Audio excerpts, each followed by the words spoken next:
ഇപ്പോൾ V Joy MLA കൂടി നമ്മളോടൊപ്പം ടെലിഫോൺ ലൈനിൽ ചേരുകയാണ്. ശ്രീ ബി ജോയ്, താങ്കൾ അറിഞ്ഞിട്ടുണ്ടാകുമല്ലോ സംഭവം. ഇപ്പോൾ ഈ പെൺകുട്ടിയുടെ ആരോഗ്യസ്ഥിതിയെക്കുറിച്ചുള്ള വിവരങ്ങളൊക്കെ താങ്കൾക്ക് ലഭ്യമാകുന്നുണ്ടോ? നമുക്ക് വർക്കല മിഷൻ ഹോസ്പിറ്റലിലെ ഡോക്ടർമാരിൽ നിന്ന് കിട്ടിയ വിവരം അനുസരിച്ച് ഇന്റേണൽ ബ്ലീഡിങ് കൂടുതലാണ്. ഒരു ഗുരുതരമായിട്ടുള്ള സാഹചര്യമാണ് ഉള്ളത്. അതുകൊണ്ട് തന്നെയാണ് ഇവിടുന്ന് മെഡിക്കൽ കോളേജിലേക്ക് മാറ്റിയിട്ടുള്ളത്. എനിക്ക് തോന്നുന്നത് അല്പസമയത്തിനുള്ളിൽ മെഡിക്കൽ കോളേജിൽ എത്തുമെന്നുള്ളതാണ് മനസ്സിലാക്കുന്നത്. ഇച്ചിരി ഒരു ഗുരുതരമായിട്ടുള്ള സാഹചര്യമുണ്ട്. വളരെ ക്രൂരമായിട്ടുള്ളൊരു സാഹചര്യമാണ് വന്നിട്ടുള്ളത് എന്നുള്ളത് നമുക്ക് എല്ലാവർക്കും അറിയാം. ഈ സംഭവത്തെക്കുറിച്ച് താങ്കൾക്ക് കൂടുതൽ വിവരങ്ങൾ ലഭ്യമായിട്ടുണ്ടോ? ഹലോ, കേൾക്കാം. ഈ സംഭവത്തെക്കുറിച്ച് കൂടുതൽ വിവരങ്ങൾ താങ്കൾക്ക് അറിയാൻ സാധിച്ചിട്ടുണ്ടോ? അല്ല, നമുക്ക് ഈ പോലീസ് നൽകുന്ന വിവരങ്ങളാണ് നമുക്ക് നമ്മുടെ പക്കലുള്ളത്. മറ്റ് ഡീറ്റെയിൽസ് ഒന്നും നമുക്ക് ലഭ്യമല്ല. അത് ഇയാൾ എവിടെ നിന്നാണ് കയറിയത്? അത്തരത്തിലുള്ള ഈ പ്രതിയെക്കുറിച്ചുള്ള അത്തരം വിവരങ്ങൾ നമുക്ക് ലഭ്യമല്ല.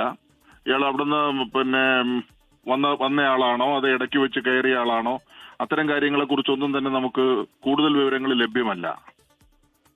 അയാള് ഇപ്പോ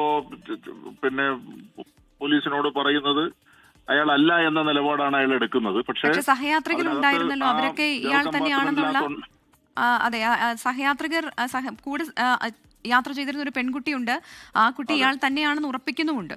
അതെ, ഉറപ്പിച്ചു പറയുന്നുണ്ട്. അത് എന്തായാലും വളരെ ഗുരുതരമായിട്ടുള്ളൊരു സാഹചര്യമാണ്. ഇത് നോക്കാനും പറയാനും ഒന്നും ആരുമില്ല. റെയിൽവേയിൽ പരിശോധിക്കാനോ അല്ലെങ്കിൽ സുരക്ഷ ഒരുക്കാനോ ഒന്നുള്ള ഒരു സംവിധാനവും ഇല്ല എന്നുള്ളത് തന്നെയാണ് ഇതിൽ ഏറ്റവും ഗുരുതരമായ കാര്യം. ഈ ട്രെയിനിൽ പോലീസുകാരുടെ ഒരു സാന്നിധ്യം സാധാരണ ഉള്ളതാണ്.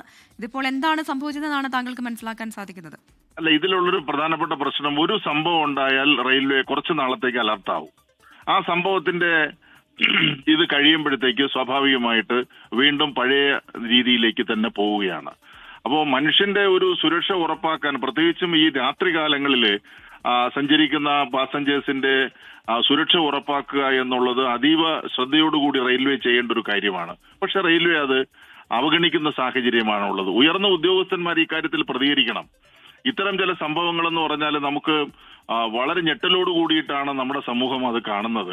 അപ്പൊ വെറും 19 വയസ്സുള്ളൊരു കുട്ടിയാണ് ഇങ്ങനെ സംഭവിക്കുക എന്ന് പറഞ്ഞാൽ, അപ്പോൾ സ്വാഭാവികമായിട്ട് റെയിൽവേക്കാണ് അതിന്റെ ഉത്തരവാദിത്വം. ആ ഉത്തരവാദിത്വം അവർ ഏറ്റെടുത്ത് അതീവ സുരക്ഷ ഒരുക്കേണ്ടുന്ന സാഹചര്യമാണ് നിലനിൽക്കുന്നത്. ശരി, വളരെയധികം നന്ദി. വി ജോയ് MLA ആണ് ഇപ്പോൾ നമ്മളോട് പ്രതികരിച്ചത്. ലോകത്തെവിടെയായാലും ഏത് സമയത്തും 24 വാർത്തകളും ഓഗ്മെന്റഡ് റിയാലിറ്റി പാക്കേജുകളും എക്സ്പ്ലെയിനറുകളും വിശദമായി കാണാൻ ഞങ്ങളുടെ YouTube ചാനൽ നിങ്ങൾക്ക് സബ്സ്ക്രൈബ് ചെയ്യാം.